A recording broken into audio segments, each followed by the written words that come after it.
Aujourd'hui, je vais plus vous parler de moi, de mon expérience, de mon vécu.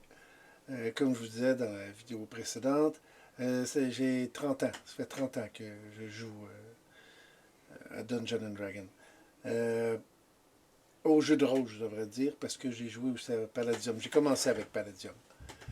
Donc, l'histoire de Corbeau Blanc, un peu, il a commencé comme mercenaire. Il a vécu à peu près 2 week-ends. Mais ça a été suffisant de me donner la piqûre du jeu de rôle. Ensuite, il a été un mage. Là, j'ai pu naviguer pas mal avec lui. Ça a été agréable d'ailleurs. Ensuite de ça, il est devenu un PNJ.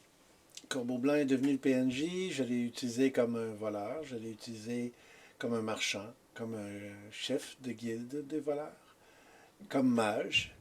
Mais il a toujours été tout ça. Il a toujours eu toutes ces capacités-là. En tant que PNJ, bien sûr. Et je vais le réutiliser, c'est certain. Corbeau Blanc, c'est un peu comme mon personnage fétiche. Mais je n'ai pas joué que Corbeau Blanc, j'ai aussi joué Étrange. Étrange, c'était un Beastmaster.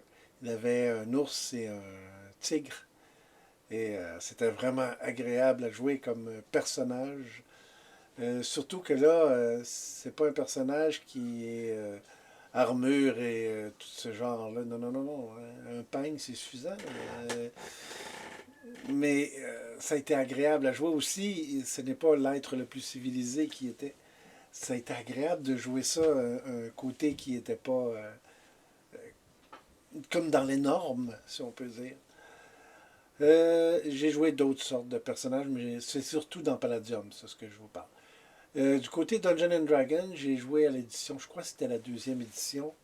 Ma première expérience a été avec un nain qui était ranger, mais j'ai pas hyper apprécié. Les gens avec qui j'étais, ça jouait décousu, ça chicanait plus que d'autres choses, et finalement, le temps de jeu a été très court. En 2 week-ends, 2 ou 3 week-ends que j'ai été, euh, ça a été suffisant. Ça m'a pas donné le goût de continuer. Mais ensuite, Sébastien m'a montré que Dungeons and Dragons pouvait non seulement être agréable, mais aussi très, très, très, très, très amusant.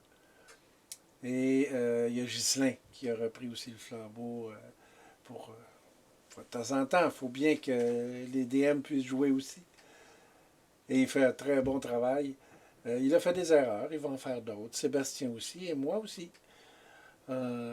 C'est normal, on continue et je veux continuer à apprendre, autant en tant que joueur qu'en tant que DM.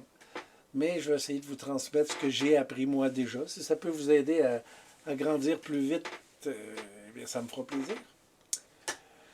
Ensuite de ça, j'ai joué avec Beau. Beau, ça a été mon expérience en anglais. Et j'ai apprécié, c'était différent aussi. Chaque DM est différent, chaque DM a sa touche, a son style, que ce soit dans les voix, que ce soit dans l'action. Beau, c'était en IRL, il avait tout un setup sur sa table, une grande feuille quadrillée, on pouvait voir où étaient nos personnages, chaque objet, on les voyait, c'était visible. C'était agréable, c'était vraiment, vraiment le fun. Je l'ai fait traverser du côté obscur de la force et je l'ai emmené jouer à Palladium avec moi. Et ça a pris peut-être quoi, 1 heure qui m'avait déjà pointé une erreur que je faisais. Et souvent, c'est des petites niaiseries qu'on pense pas, mais 5000 pièces or, ça se transporte pas comme ça. Et on y pense pas, hein? 5000 $, nous, c'est 5 billets de 1000 et voilà, c'est fait. Là. Il y a moyen, pas de problème. Mais non, il m'a fait penser qu'une lettre de change était plus utilisable que mettre ça dans des sacs. Et il avait raison. Maintenant, je fais plus attention. Parfois, on néglige les choses comme la température ou ce qu'on transporte. C'est lourd. Ça a un poids. On devrait plus utiliser ça parce que le fait justement d'être limité, comme dans les jeux, lorsqu'on joue, euh, on va trouver, ah, j'ai trouvé une armure, mais je ne suis pas capable de la transporter, je suis trop lourd. Je vais acheter une vieille que j'avais ramassée pour la vendre parce qu'elle est moins bonne, elle a moins de valeur. On ne fait pas ça dans les jeux de rôle sur table. ou par Internet maintenant avec Forge. Euh, mais on devrait s'y remettre. Fait que c'est un peu mon expérience. Comme je dis, j'ai fait 30 ans que je joue. Et je vais jouer, je crois, sur mon lit de mort, je vais probablement lancer un des 20. Juste pour voir si je résiste. Mais vous allez voir ça souvent ici. Là. C'est mon livre des secrets. Dans mes idées. Oh là là. Ça peut être dangereux.